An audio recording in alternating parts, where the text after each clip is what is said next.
आज हम बात करेंगे। एक पेशेंट आए हैं हरन पाल करके, बांग्लादेश से।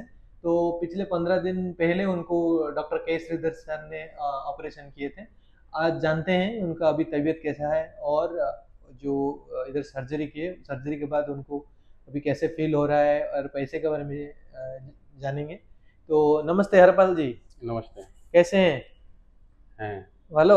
হ্যাঁ ভালো। আচ্ছা, বাংলাই বলেন, কোনো অসুবিধা নাই। হ্যাঁ, আমার এখানে এরা দুজনেই এই মানস দা তারপরে পারভেজ দা আমার এখানেই দিছে এই ডাক্তার দেখাইনে এরা এয়ারপোর্টে নিয়ে এসেছে। আমি এখানে ডক্টর দেখাইছি, আমার সার্জারি হয়েছে। এরা কবে সার্জারি হয়েছে? কতদিন সার্জারি আগে? হয়েছে এলাম এই আজকে 14 দিন 14 দিন যাবত। এখন শরীর কেমন লাগছে আপনার? এখন ভালোই লাগছে।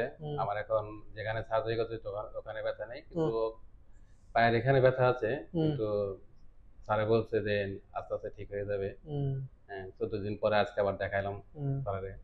স্যারও খুব ভালো। হ্যাঁ, স্যারের নাম শীতল স্যার। হ্যাঁ, আজকে দেখানোর পরে আমি আপনার এখানে টাকা পয়সা কেমন, যা বলছিল ওইরকম হয়ে গেছে? যে টাকা বলছিল সেই টাকার মধ্যে আমার কমপ্লিট হয়ে গেছে। এখন আমি কালকে দেশে যেতে চাই। পরিষেবা কেমন এখনই হয়? Nurse, doctor? হ্যাঁ, ডক্টর, নার্স সবাই ভালো এখানে। হ্যাঁ, আমারে যারা নিয়ে এসে তারাও লোক ভালো। তারাও আমার দেখাশোনা করছে। কিন্তু আমি এবার আজকে ডাক্তার দেখানোর পরে কালকে আমি দেশে চলে যাব। এটুকুই। ধন্যবাদ।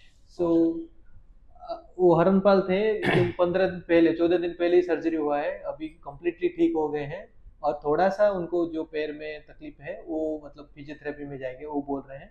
तो बहुत अच्छा उनका गया इधर ट्रिप, और वो 15 दिन का अंदर कम्प्लीटली ठीक हो गए हैं। अभी वो कल घर जा रहे हैं। तो आपको ही कोई ऐसा स्पाइन का प्रॉब्लम है और आप सर्जरी करना चाहते हैं, और या स्पाइन का रिलेटेड ट्रीटमेंट करना चाहते हैं, आप मेरे से योगाযোগ कर सकते हैं। Thank you so much for watching. नमस्ते।